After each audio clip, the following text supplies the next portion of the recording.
इस पूरी चर्चा की गरिमा को, उसकी गंभीरता को आगे बढ़ाने का कार्य किया है। मैं उन सभी माननीय सदस्यों के प्रति भी हृदय से धन्यवाद ज्ञापित करता हूं। महोदय, राज्यपाल जी का जो ये भाषण होता है, यह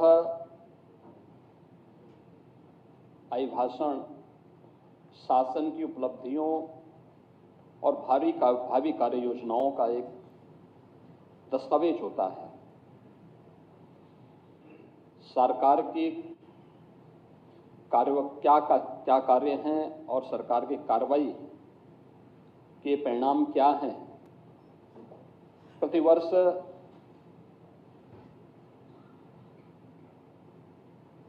विधानसभाओं में हो या संसद में हो,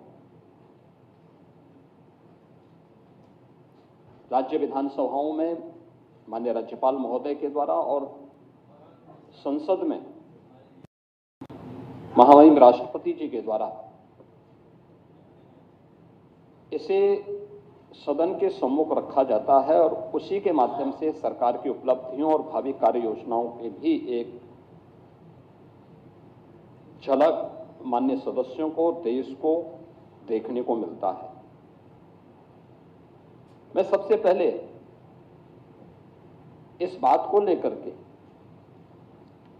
कि राज्यपाल प्रदेश का संवैधानिक प्रमुख होता है और एक संवैधानिक प्रमुख के प्रति जो हमारे प्रतिपक्ष के और उसमें भी मुख्य प्रतिपक्ष का जो आचरण रहा है, संवैधानिक प्रमुख के प्रति भी और एक नारी के प्रति भी जिस प्रकार का अभद्र और अशिष्ट व्यवहार रहा है, महोदय, वह न केवल लोकतंत्र को कमजोर करता है बल्कि संवैधानिक व्यवस्था से जुड़े हुए उन प्रमुख हस्तियों की अवमानना के भी दायरे में आता है। यह हम सबका दायित्व बनता है कि हम अपने राष्ट्रीय प्रतीकों का सम्मान करें, संविधान के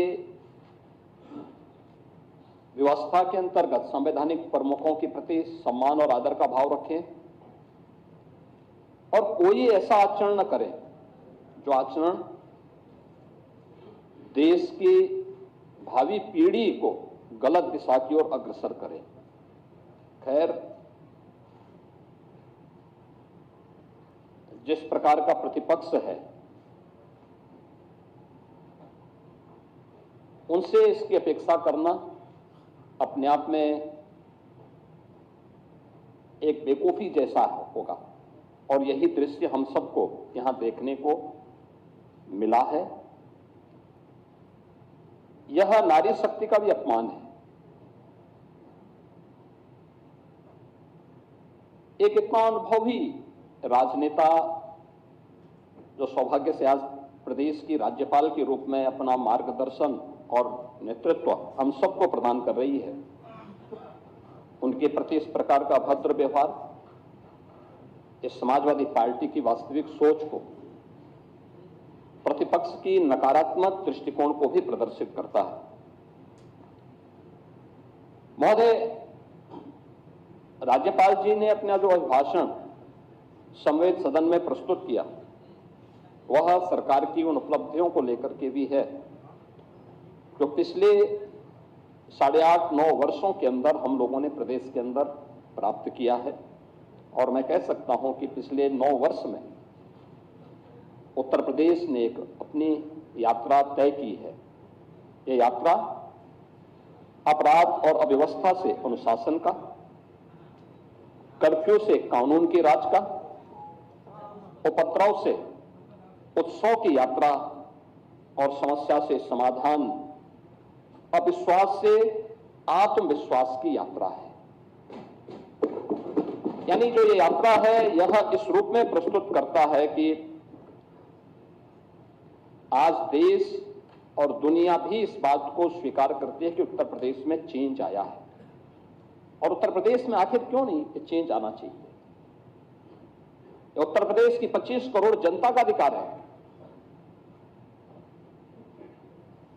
उनको भी वो हक मिलना चाहिए था जिसका वो अधिकारी था, लेकिन दुर्भाग्य से अपने संकुचित एजेंडे को लेकर के चलने वाली सरकारों ने प्रदेश के भविष्य के साथ, यहां की जनता जनार्दन के साथ खिलवाड़ किया, उनके सामने पहचान का संकट खड़ा किया, प्रदेश को अराजकता, अव्यवस्था, अपराध का एक गढ़ बना दिया।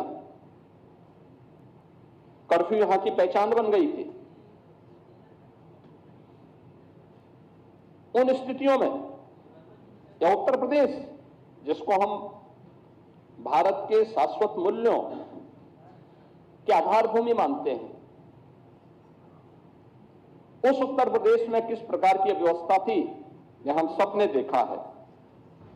लेकिन महोदय, आज मैं इस बात को कह सकता हूं कि डबल इंजन सरकार की स्पष्ट नीति, साफ नीयत,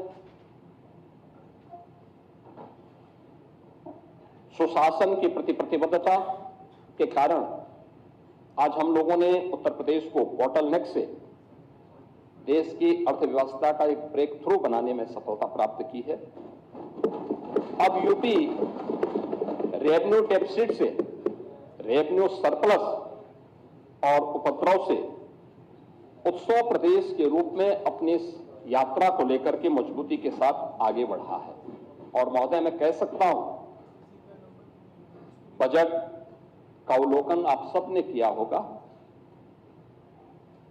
अब मैं कह सकता हूं कि पिछले 11 वर्ष में देश ने जो यात्रा तय की है, आज देखिए दिल्ली में दुनिया का सबसे बड़ा EI इम्पैक्ट समिट आदरणीय प्रधानमंत्री जी के कर कमलों से उद्घाटन हुआ है। 5 दिनों तक देश दुनिया के 18 से अधिक देशों के राष्ट्राध्यक्षों की उपस्थिति में यह EI इम्पैक्ट समिट चल रहा है। आज की जो इमर्जिंग टेक्नोलॉजी है, इस पर भारत का फोकस कितना ज्यादा है, कैसे अपनी वर्तमान और भावी पीढ़ी के भविष्य के साथ एक बेहतरीन योजना के साथ भारत कार्य कर रहा है, और देश के अंदर जो परिवर्तन देखने को मिल रहा है, उसी परिवर्तन की आधारभूमि हम लोगों ने पिछले 8.5 पौने 9 वर्ष के अंदर उत्तर प्रदेश को बनाया है। आज उत्तर प्रदेश के अंदर दिखता है, उत्तर प्रदेश अब टेक्नोलॉजी, ट्रस्ट एंड ट्रांसफॉर्मेशन एक त्रिवेणी बन करके देश और दुनिया के सामने उभरा है। ये त्रिवेणी हमारे लिए टेक्नोलॉजी, ट्रस्ट एंड ट्रांसफॉर्मेशन इसलिए भी महत्वपूर्ण है। हम इस बात को जानते हैं कि उत्तर प्रदेश की धरती प्रयागराज की धरती है, प्रयागराज इसी उत्तर प्रदेश में है, और प्रयागराज की पहचान मां गंगा, मां यमुना और मां सरस्वती की त्रिवेणी से भी है। उस त्रिवेणी का एक नया रूप उत्तर प्रदेश के अंदर आज हम सबके सामने टेक्नोलॉजी, ट्रस्ट एंड ट्रांसफॉर्मेशन के रूप में आज उत्तर प्रदेश के अंदर देखने को मिल रहा है। हमने उत्तर प्रदेश के अंदर जो 2017 के पहले की नीतिगत उदासीनता थी, प्रशासनिक स्थिरता थी और विकास विरोधी सोच थी, उसको आज प्रदेश ने अनुशासन, निर्णायक नेतृत्व, स्पष्ट नीति और शुद्ध नियत से आज उसको नए रूप में प्रस्तुत करने का कार्य किया है। आज हम कह सकते हैं कि डबल इंजन सरकार के कार्यों का परिणाम है कि जन कल्याणकारी योजनाएं हैं, रोजगार सृजन के अभियान हैं, प्रदेश में इन्वेस्टमेंट के बेहतरीन डेस्टिनेशन के रूप में स्थापित करने का हो, या सामाजिक सुरक्षा के माध्यम से उत्तर प्रदेश को सशक्त, सुरक्षित और आत्मनिर्भर बनाने की मुहिम या प्रभावी ढंग से आज उत्तर प्रदेश के अंदर देखने को मिल रहा है।